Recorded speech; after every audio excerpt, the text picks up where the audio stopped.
Oke, baik. Bapak Ibu mohon maaf kalau rekamannya itu ternyata saya lihat yang kemarin itu belum diproses. Semoga malam ini sudah selesai sehingga pertemuan pertama bisa dipelajari begitu. Bapak Ibu, sebelum memulai pembelajaran kita malam ini, marilah kita berdoa sesuai dengan keyakinan kita masing-masing. Berdoa mulai.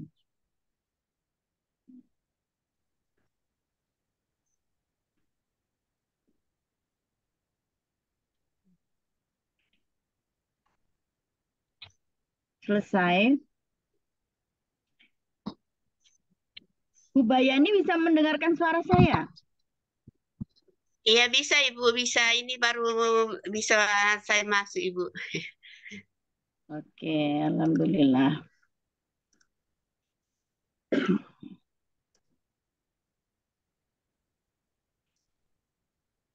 Oke.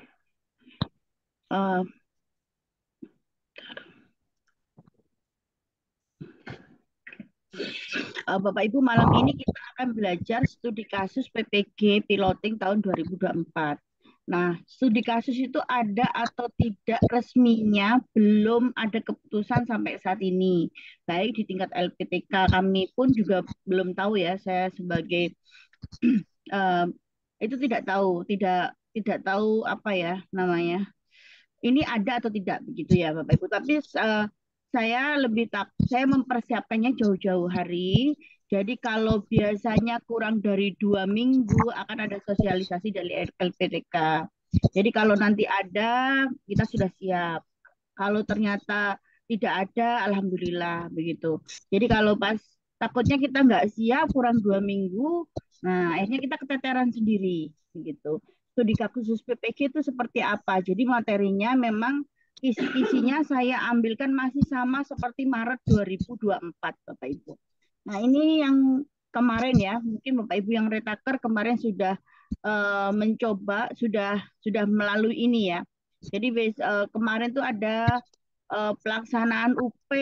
Kalau sekarang namanya UTBK 9 sampai 10 Maret 2024 ini kemarin. Kemudian mengunggah studi kasus 7 sampai 9 Maret. Nah, ini nanti yang retaker mengunggahnya itu berbeda. Seperti yang tahun kemarin itu berbeda antara yang sedang berpendidikan dan yang retaker.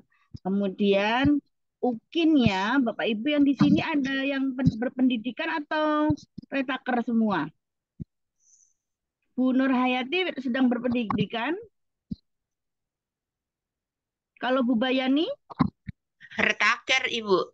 retaker. Sama dengan Pak Z juga retaker ya, Bu? Ya, Pak ya? Iya Ibu, saya jual takir. Oke, baik. Eh, jadi nanti Bapak sama Bapak Ibu bisa kita belajar malam ini, kemudian diperbaiki studi kasus yang bagus itu seperti apa. Begitu.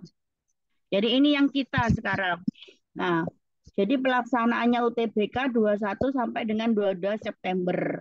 Jadi kalau sesuai dengan kisi-kisi yang sama yang Maret 2024 karena yang berubah adalah model pembelajarannya menggunakan LMS. Tetapi UTBK dan URKIN-nya tetap gitu.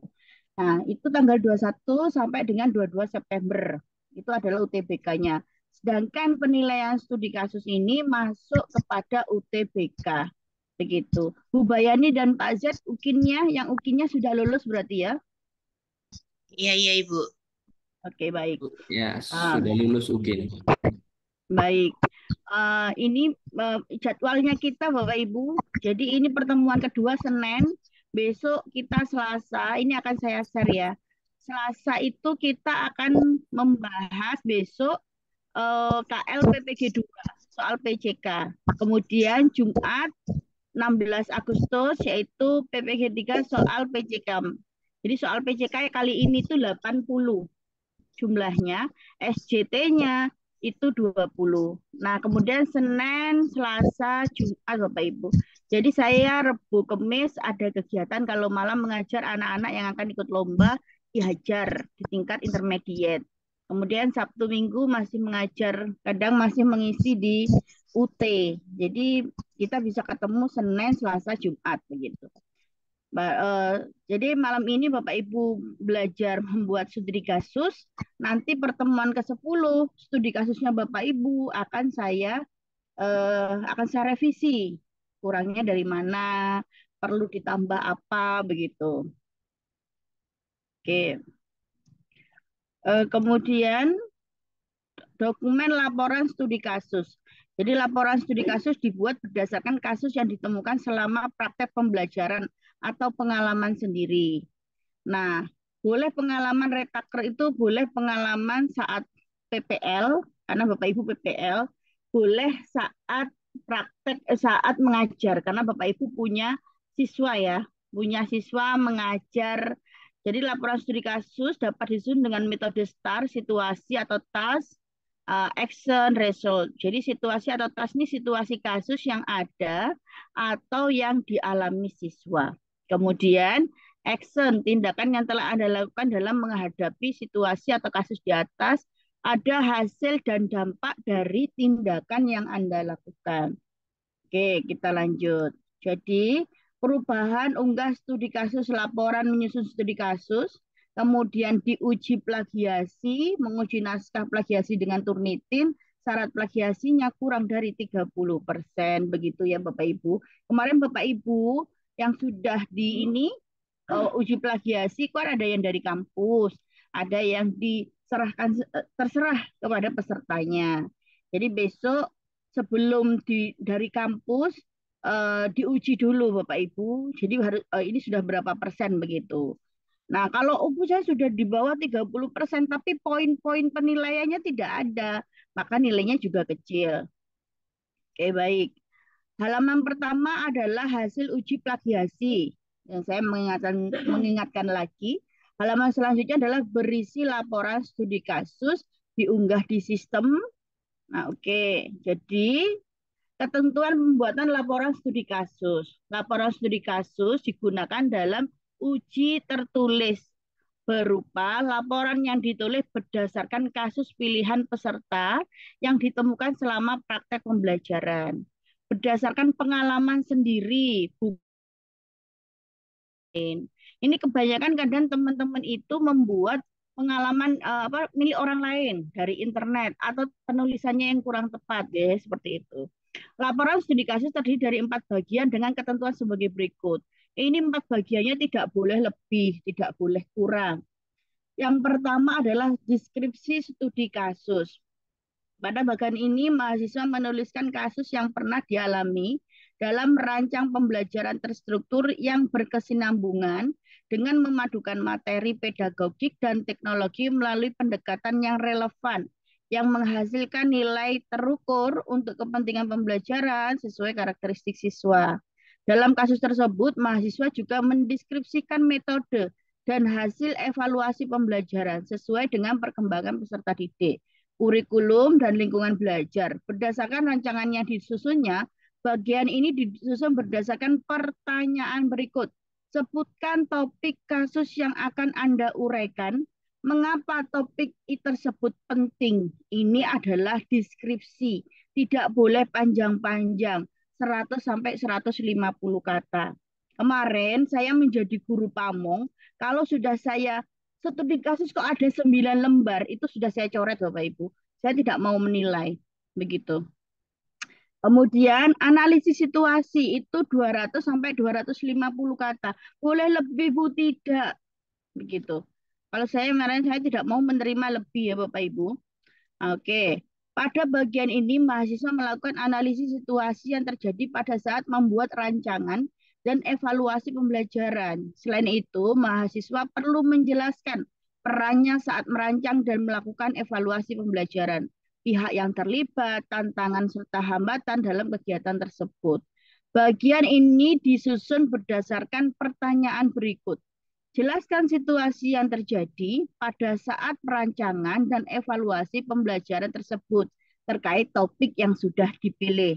Jelaskan peran Anda dalam merancang dan melakukan evaluasi. 3. Siapa saja yang terlibat dalam perancangan dan evaluasi tersebut. 4.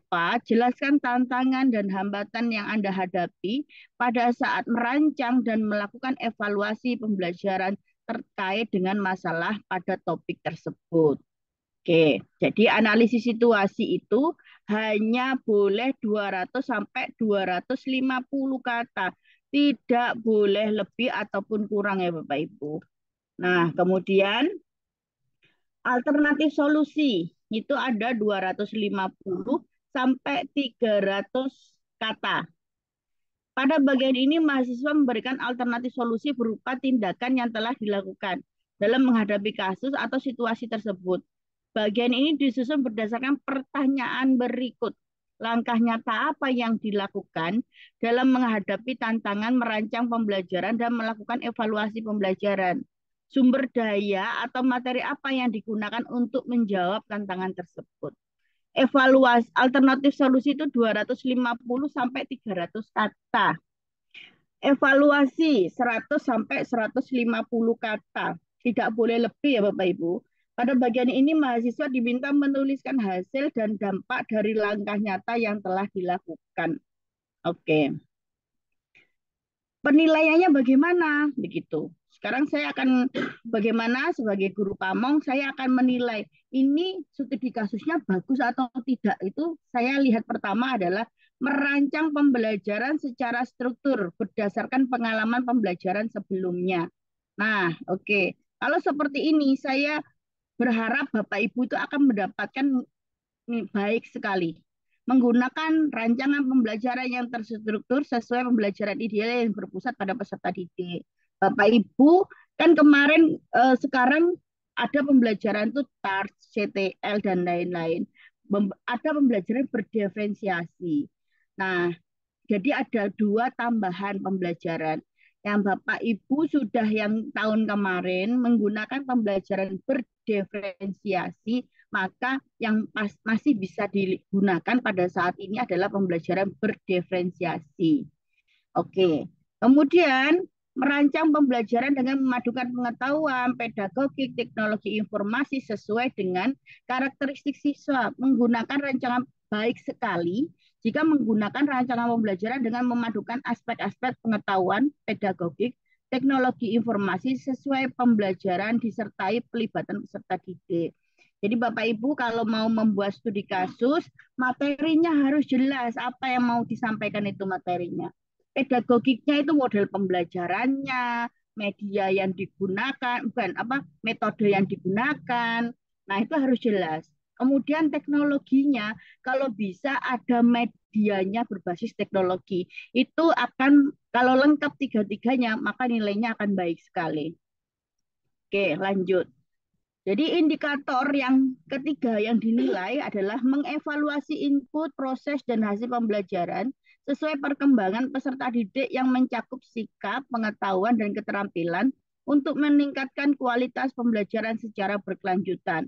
Nah, kemudian mengajak pihak lain mengevaluasi input, proses, dan hasil pembelajaran berdasarkan perkembangan peserta didik untuk meningkatkan kualitas pembelajaran secara berkelanjutan.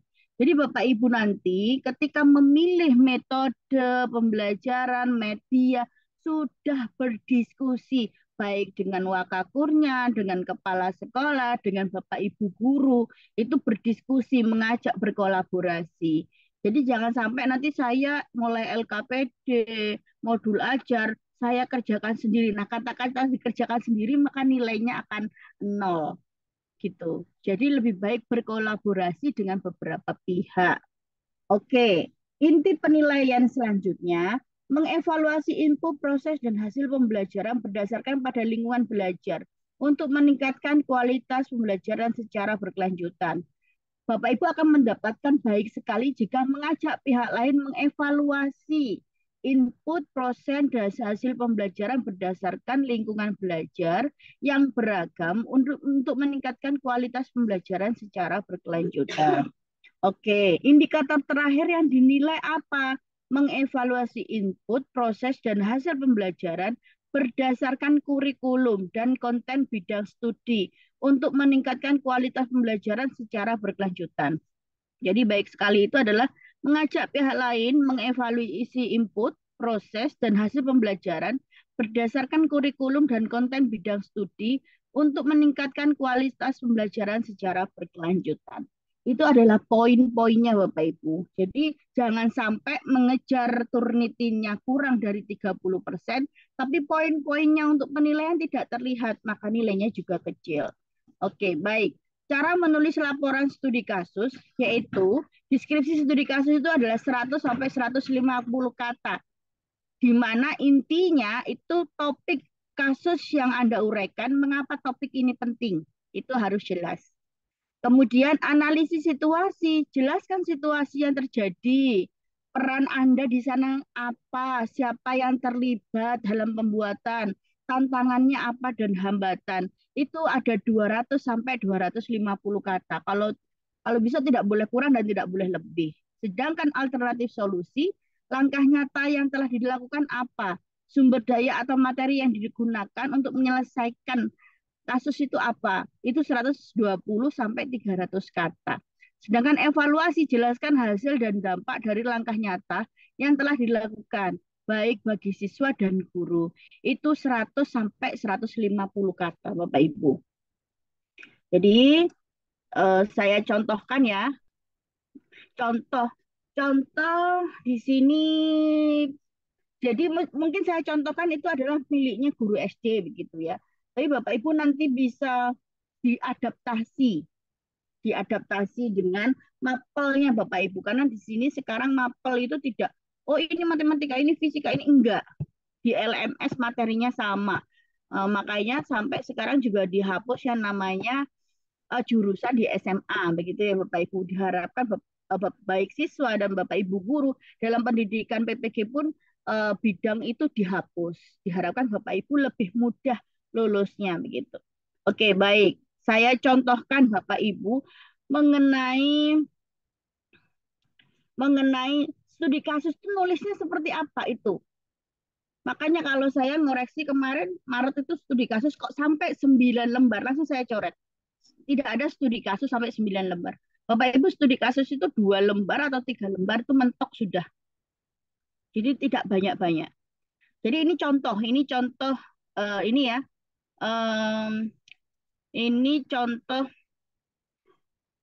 ini penulisannya. Bapak Ibu nanti kalau sudah saya bilangi, Bapak Ibu studi kasusnya sudah bagus, jangan sampai di-share di media sosial, jangan sampai diberikan temennya. Ya, aku sudah selesai ya punya aku ya. Silakan dicontoh, tidak Bapak Ibu. Studi kasus ini sifatnya rahasia, setelah diturnitin disimpan, dimasukkan ke aplikasi. Jadi nanti takutnya diplagiasi oleh temennya. Nah, itu yang kadang-kadang Bapak Ibu yang menyebabkan tidak lulus itu. Jadi waktu sudah diplagiasinya sudah 30, kurang dari 30%, kemudian dicontekkan sama temannya, ada temannya yang mencontek, nah nanti plagiasinya akan semakin tinggi. Oke, baik, ini contoh ya Bapak Ibu, meningkatkan hasil belajar IPA melalui implementasi pembelajaran berbasis masalah dan media inovatif. Jadi di situ ada medianya, kemudian pembelajaran berbasis masalah itu namanya pedagogiknya. Nah, di dalam deskripsi studi kasus itu harus menyebutkan topik kasus yang diuraikan dan kenapa topik itu penting. Sehingga ini di sini ada 3 paragraf. Paragraf pertama, beberapa bulan yang lalu saat saya mengajar di kelas 4 SDN 1 Dawan Kabupaten Situbondo, saya menemukan beberapa masalah atau kasus. Bapak Ibu, ini kalau Bapak Ibu mau bikin saat Bapak Ibu PPL-nya, boleh yang Bapak Ibu retaker. Nah, kalau Bapak Ibu yang sekarang tidak retaker, maka kasus yang Bapak Ibu temui di sekolah Bapak Ibu. Pada saat mengajar mata pelajaran IPA, saya melihat siswa-siswa saya kurang bersemangat dalam belajar. Mereka hanya duduk mendengarkan apa yang saya sampaikan. Tidak sedikit di antara mereka yang mengantuk mendengarkan saya. Ada juga siswa yang menaruh dagunya di atas meja. Mereka terlihat kurang termotivasi untuk belajar IPA mengenai materi rangkaian listrik. Nah, ini kalau materinya harus ada ya Bapak Ibu. Kemarin Bapak Ibu tuh kalau materi, oh saya biologi nih, materinya apa bakteri, apa jangan sampai materi tidak tersebutkan. Kalau materi tidak tersebutkan berarti kan pengetahuannya tidak ada. Jadi pengetahuan pedagogik dan medianya itu teknologinya harus ada. Nah, kemudian saya mengajak siswa-siswa saya untuk berdiskusi mengenai persepsi mereka tentang materi rangkaian listrik. Setelah berdiskusi, situasi yang ditemukan adalah siswa berpikir bahwa materi rangkaian listrik itu sulit, tidak bisa merangkainya, dan sulit hitung-hitungannya. Jadi di sini paragraf pertama itu kasusnya apa? Kasus di kelas itu banyak sekali. Yang akan Bapak Ibu angkat itu apa? Ya satu, dua lah, atau tiga. Begitu. Kemudian berdasarkan pengamatan saya selama mengajar IPA, bentar, siswa cenderung menunggu arahan saya, duduk diam mendengarkan saya, dan ada beberapa yang tidak memperhatikan saya menjelaskan materi. Saat saya memberikan pertanyaan, saya diminta siswa untuk menanggapi jawaban temannya. Siswa juga tidak memberikan respon. Ketika siswa juga diminta ke depan untuk demonstrasi, praktek atau mencoba, semua siswa tidak mau maju ke depan kelas. Hasil ulangan mapel IPA yang menunjukkan nilai kurang memuaskan rata-rata 71 di mana hanya 45% siswa yang melampaui KKM.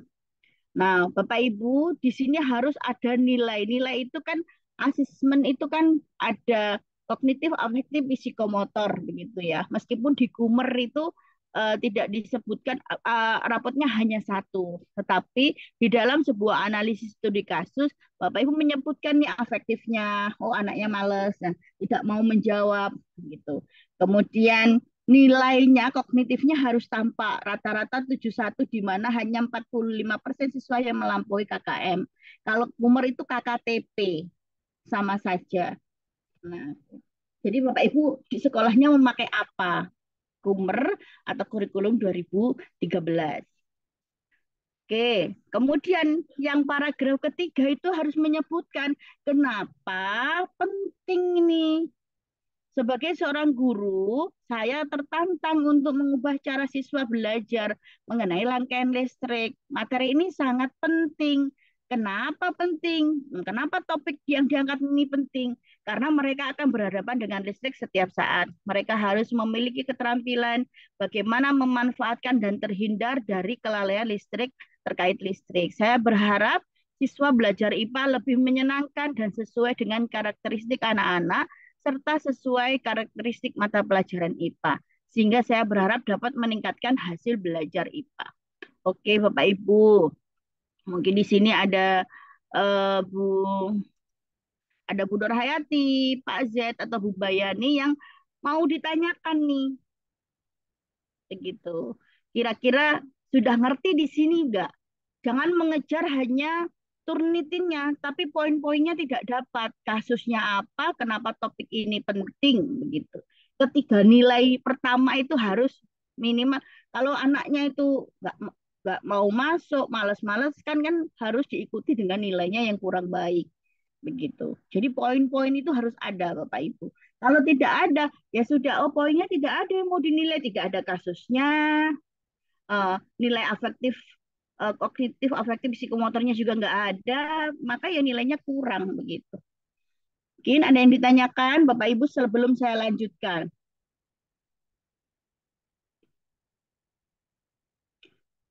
Pak Z ada bayangan ya sama Bu Bayani ya? Iya, Ibu, ya. Bu, mungkin saya bisa tanya terkait dengan materi ini, Bu. Boleh. Ya, ini kan pengalaman. Jadi, kebetulan saya ikut ini, saya kepala sekolah. Jadi, mungkin untuk studi kasusnya, saya akan mengajar hanya saat PPL di PPG itu. Nah, jadi, bagaimana kalau studi kasusnya sama seperti kemarin saya angkat di kegiatan PPL saya saat mengajar itu, karena di luar itu kan saya tidak ada jam mengajar. Oke, Kira-kira bagaimana baik saya Pak angkat Z. dari Boleh, kegiatan boleh diangkat lagi. Cuma poin-poinnya dilengkapi. Kalau ternyata ada yang belum kemarin kayak penilaian kognitif afektifnya belum terlihat, maka dimunculkan. Itu tidak masalah. Iya, makasih Bu ya. Sama-sama. Bu Bayani, Bu Nur Hayati, ada yang ditanyakan mungkin di deskripsi studi kasus?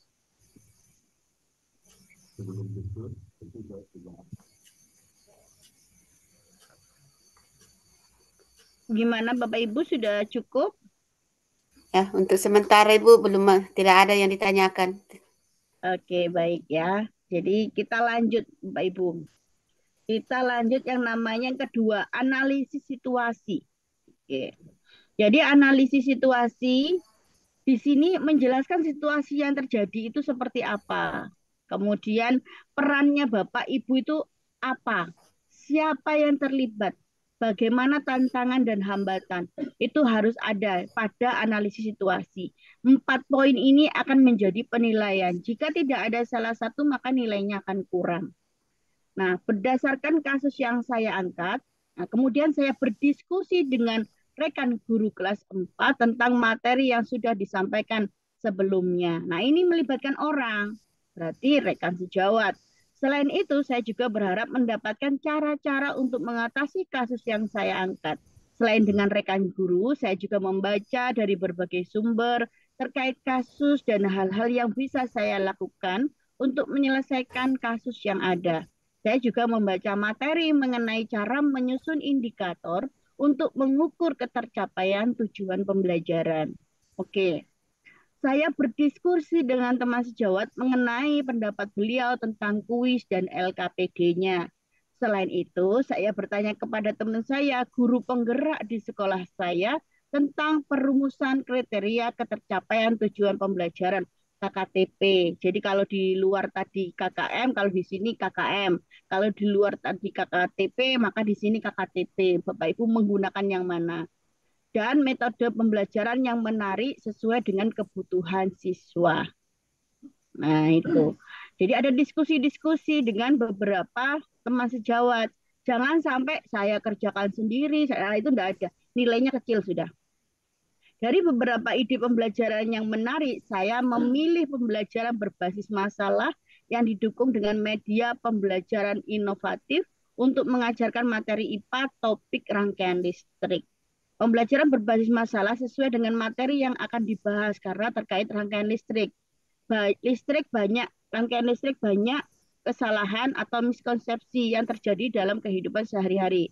Saya berharap siswa mengetahui permasalahan sehari-hari terkait rangkaian listrik. Selain itu, pengguna media inovatif yang diperlukan sesuai kebutuhan atau karakteristik siswa.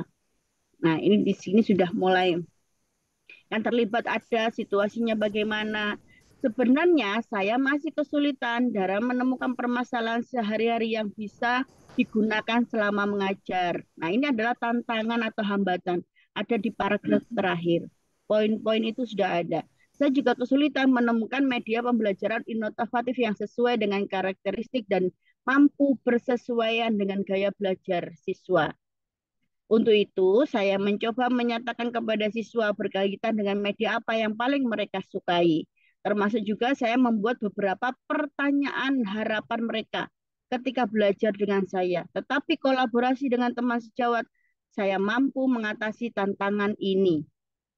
Nah, itu tantangannya ada, siapa yang terlibat ada. Nah, itu Bapak Ibu itu harus, poin-poin itu harus lengkap. Jadi tidak boleh mengejar turnitinnya, kemudian poinnya yang mau dinilai itu tantangannya nggak ada, yang dilibatkan nggak ada, perannya ibu itu sebagai apa di sini nggak ada. Nah, itu nilainya kecil. Nah, itu. Terus kalau kadang terlalu banyak gitu, terlalu banyak. Nah, itu juga ini sampai sampai 500 kata. Nah, itu juga tidak diperkenankan. Oke, saya lanjutkan ya Bapak Ibu. Alternatif solusi. Nah, ketiga alternatif solusi itu jelaskan langkah nyata yang telah dilakukan. Ada sumber dayanya, materi yang digunakan untuk menyelesaikan masalah atau kasusnya ini. Alternatif solusi sesuai dengan hasil diskusi untuk mengatasi kasus di pembelajaran saya, maka saya melaksanakan pembelajaran IPA, menerapkan pembelajaran berbasis masalah dengan menggunakan media inovatif yang sesuai dengan karakteristik siswa. Saya mengawali dengan membuka kelas dan memberikan beberapa permasalahan sehari-hari terkait materi listrik, rangkaian listrik. Saya berikan orientasi permasalahan dengan menggunakan berbagai media, yaitu menyajikan dalam bentuk video, kemudian dengan rekaman suara, dengan menyajikan masalah berbentuk gambar. Anak-anak semakin semangat untuk belajar karena memperoleh berbagai media inovatif sesuai dengan karakteristiknya. Setelah orientasi permasalahan, siswa saya ajak untuk melakukan praktikum sederhana berkaitan rangkaian listrik. Saya membagi siswa menjadi beberapa kelompok dan saya berikan alat serta bahan sehingga setiap kelompok dapat mencoba membuat rangkaian listrik. Saya melihat siswa saya sangat semangat untuk belajar. Mereka asik mencoba rangkaian yang dibuat. Tidak hanya praktikum, saya juga mengajak siswa untuk mengamati rangkaian listrik yang ada di sekolah, terutama di dalam kelas. Mereka semakin senang belajar karena melihat langsung implementasi dalam kehidupan sehari-hari.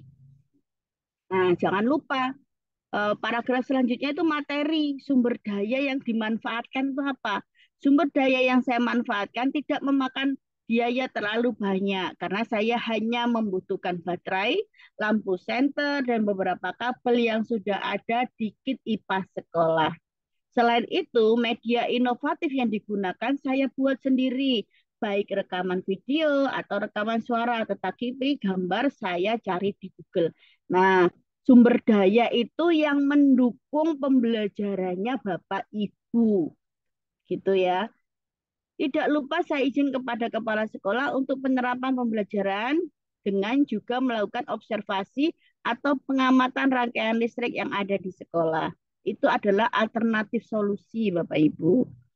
Di situ ada langkah-langkahnya bagaimana pelaksanaan pembelajaran, kemudian sumber dayanya harus ada. Nah, itu. Ada yang tanyakan dari sini? Oke, tidak ada. Saya lanjutkan ya Bapak Ibu. Ini evaluasi. Di dalam poin evaluasi, maka hasil dan dampak dari langkah nyata yang telah dilakukan baik bagi siswa dan gurunya bagaimana? Nah, ini juga jangan sampai lupa ya Bapak Ibu ini. Setelah menerapkan pembelajaran berbasis masalah yang dibantu dengan media inovatif, saya melihat siswa saya senang dalam belajar, siswa tanpa antusias dengan masalah kehidupan sehari-hari. Saya sampaikan dengan berbagai media. Para siswa tidak hanya menyimak, tetapi mereka juga bertanya kepada saya dan kepada siswa lainnya. Siswa lain juga aktif menanggapi pertanyaan yang saya ajukan dan yang diajukan oleh kelompok lain. Siswa juga terlihat aktif mengikuti pembelajaran karena mereka sangat aktif melakukan praktikum mengenai rangkaian listrik. Mereka aktif berkolaborasi dan mempresentasikan hasil. Pembelajaran IPA kali ini tidak lagi membosankan. Begitu ungkapan yang disampaikan oleh beberapa siswa. Siswa sangat termotivasi dalam belajar IPA karena pembelajarannya kali ini sangat menyenangkan. Siswa mampu melakukan praktikum dan dapat memahami materi dengan lebih baik. Siswa juga sangat senang dengan berbagai media inovatif yang saya berikan karena sesuai dengan karakteristik mereka yang beragam. Selain motivasi belajar IPA yang meningkat, saya juga melakukan evaluasi dengan memberikan kuis. Jangan lupa Bapak Ibu, cara mengetahui bahwa pembelajaran Bapak Ibu sudah efektif dengan cara apa? Memberikan kuis kah? Kemudian ini memberikan kuis dengan pilihan ganda, lembar jawaban komputer. Mereka hanya menebalkan jawaban yang mereka pilih. Supaya lebih cepat saya periksa hasil evaluasi siswa dengan aplikasi Zipgrid. Jadi Bapak Ibu harus ada aplikasinya atau teknologinya dalam baik dalam medianya ataupun dalam evaluasinya. Bisa juga menggunakan PMM, asesmen siswa. Nah, seperti itu contohnya. Setelah saya analisis, hanya 3 orang dari 30 siswa yang memperoleh nilai kurang dari KKM, sedangkan 27 orang siswa memperoleh nilai di atas KKM yang ditetapkan. Jadi Bapak Ibu jelas ada, kalau di awal itu kita tahunya kurang KKM-nya di sini itu kan 45% yang melampaui KKM. Maka di sini setelah itu bagaimana nilai KKM-nya? Nggak ada KKM, maka saya menggunakan KKTP, sama saja, beda bahasa Bapak Ibu. Nah itu jadi afektif, psikomotor, kognitifnya harus tampak. Baik di awal itu bagaimana? Kemudian setelah hasilnya dikasih treatment oleh Bapak Ibu dengan pembelajaran berbasis masalah, hasilnya bagaimana? Tentunya diharapkan menjadi hasilnya lebih baik. Begitu. Oke. Nanti pastikan dokumen dalam kertas berukuran ini yang kemarin ya Bapak Ibu. besok Bapak Ibu silakan membuat. Kalau ternyata 2 minggu menjelang ujian, Bapak Ibu ada sosialisasi dikumpulkan di kampus, kemudian ada perubahan saya di Japri, PPT-nya, kemudian panduannya, kita akan ketemu lagi Bapak Ibu. Jadi membahas apakah yang kita buat itu sudah sesuai atau tidak begitu ya. Pastikan dokumen dibuat dalam kertas berukuran A4. Hurufnya Times New Roman 12, spasinya 1,15. Simpan dokumen dalam bentuk PDF ukuran 1 MB. Dokumen disimpan di drive belajar ID masing-masing mahasiswa, nama, judul kasus, underscore mahasiswa, kemudian NIM-nya. Tautan dokumen disimpan ke laman ujian yang ditetapkan oleh PNUK PPG. Nah, tuh besok itu.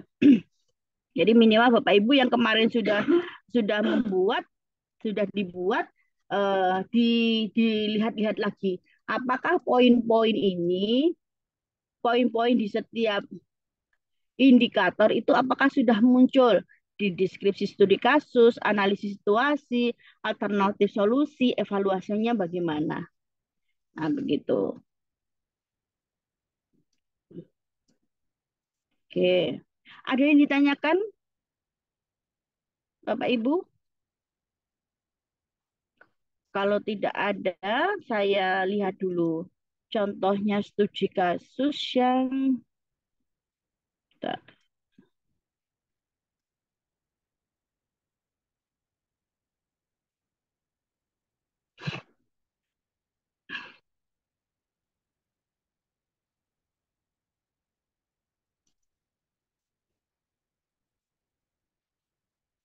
saya sharekan yang miliknya mahasiswa saya yang kemarin. Oke. Oke, baik Bapak Ibu, contohnya studi kasusnya. Kemudian, deskripsi studi kasus.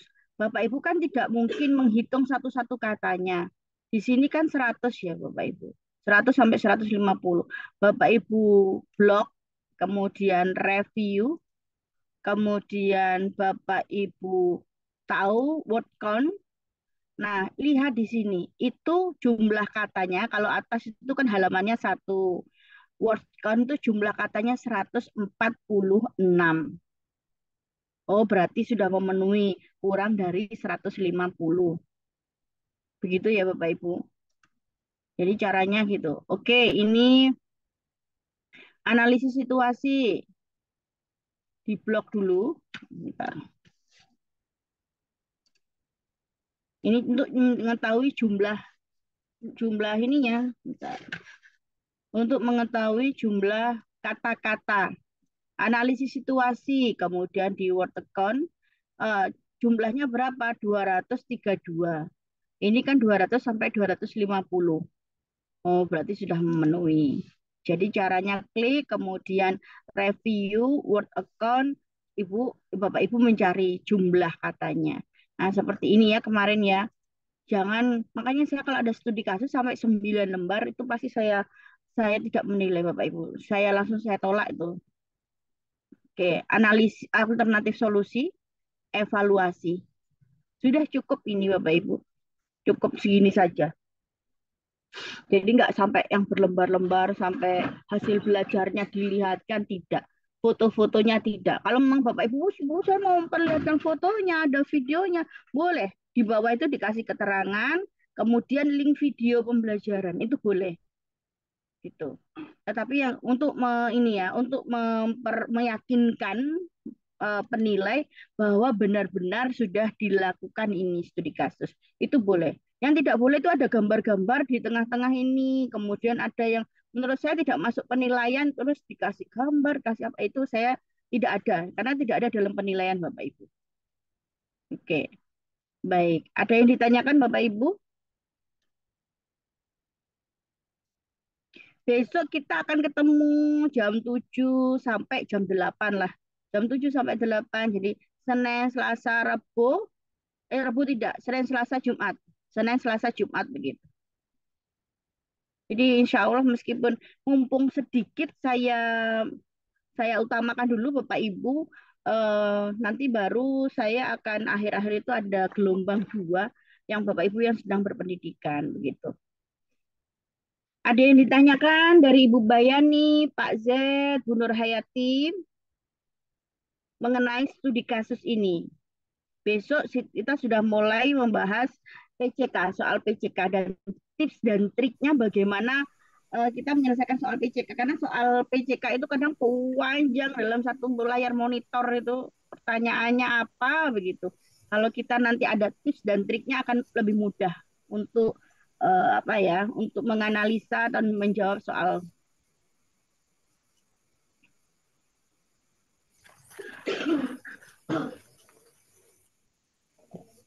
Kalau di Bu Bayani jam berapa sekarang, Bu?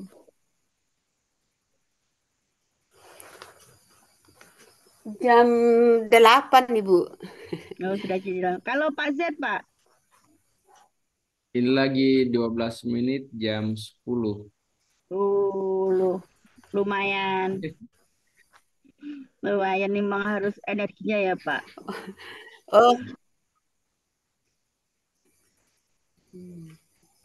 Oh, salah ucap Ibu. Di sini jam 9.